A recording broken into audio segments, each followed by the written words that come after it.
Abismo is a one-of-a-kind roller coaster at Parque de Atracciones de Madrid. A handful of Maurer SkyLoops were built over the years, but this is the only one with an extended layout. So the coaster not only has an iconic inverted lift hill, but it also has a complete layout. So how much better is this ride than the other SkyLoops? Find out in this review. Maurer Sohne debuted the SkyLoop in 2004 with Skywheel at Skyline Park in Germany. Wow, I just said Sky way too much.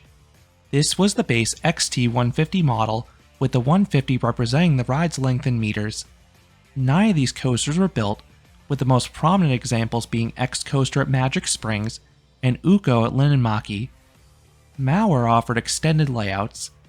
These ones offered additional elements after the dive loop. Only one of these coasters has been built to date though.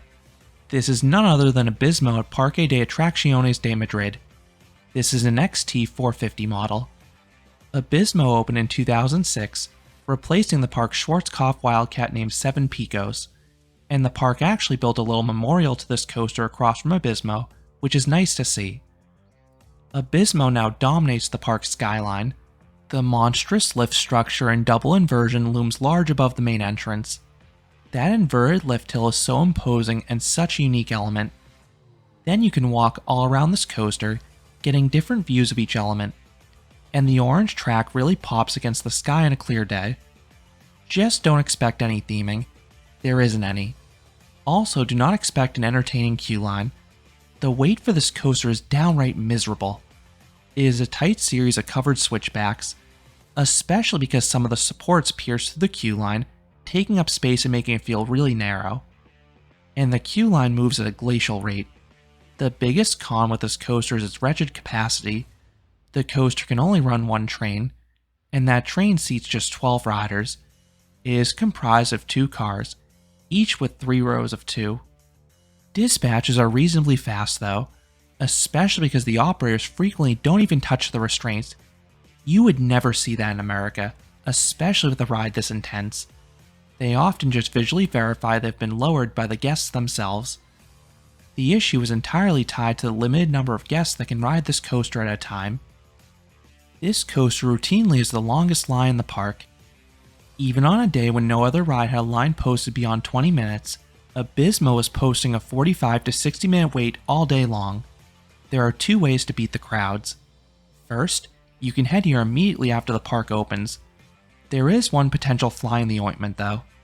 I tried this approach in 2019, and I found out the coaster needed every single seat to be filled. This was an issue on a quiet day. When I returned to the park in 2023, not every seat had to be filled, but it did appear that every single row had to have at least one person in it.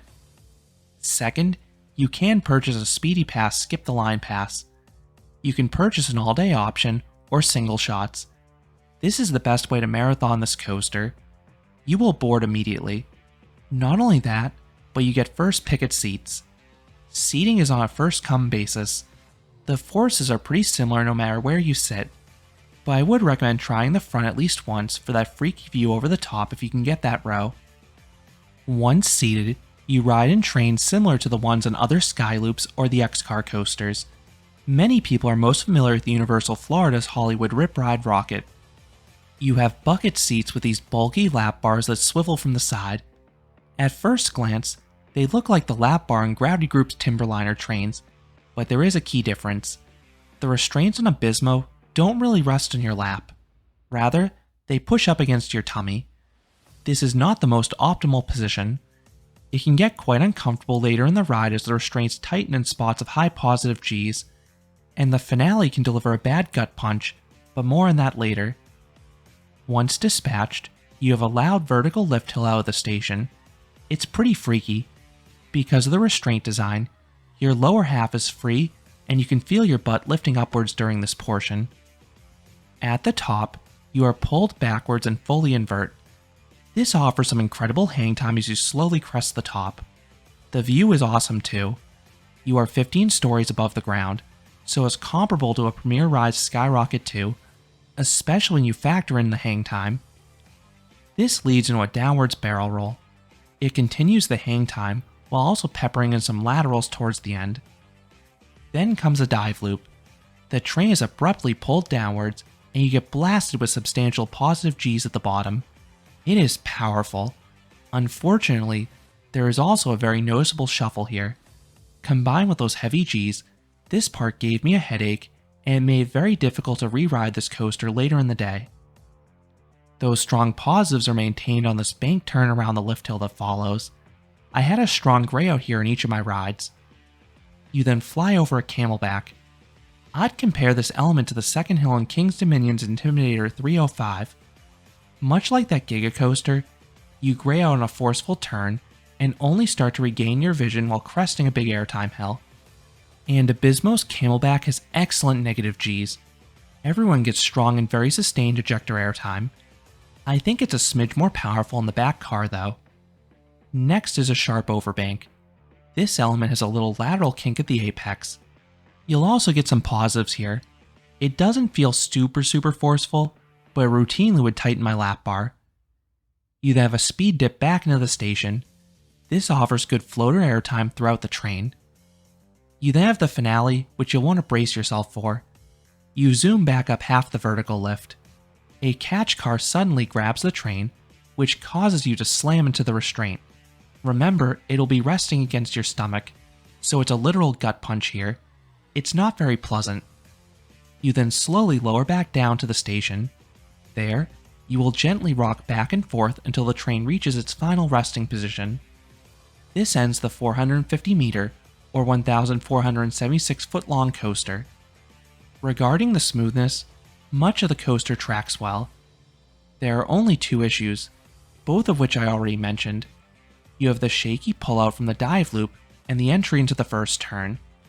Then there's the hard stop at the end of the vertical lift. As for pacing, Abismo is really good. This is a very fast-paced and intense ride. So what would I rate Abismo? I would give this coaster a 7 out of 10. This is definitely a step up from the standard SkyLoop. You have the same great hang time at the start. Then I like the additional elements after the dive loop, particularly the ejector camelback and that final speed dip. But the ride has two major issues. First, capacity. This ride's a dismal throughput. You will have to wait a while for this one. Second, comfort. The dive loop pullout and first turn gave me a headache on my first ride, and it only worsened on re-rides. Then the final stop will jab you in the stomach due to the restraint design. I think this likely will be the best ride in the park for most coaster enthusiasts and thrill seekers, but those two comfort issues knocked it down a bit for me. Still, I do enjoy the ride's quirkiness and power, just in moderation. So those are my thoughts on Abismo at Parque de Atracciones de Madrid. What are your thoughts on this coaster? Do you have the same comfort issues as me, or do you like it a bit more? Let me know down in the comments. If you enjoyed this review, I would appreciate it if you gave this video a like, and you consider subscribing, because there'll be a lot more roller coaster and amusement park videos here at Canopy Coaster. Thanks for watching.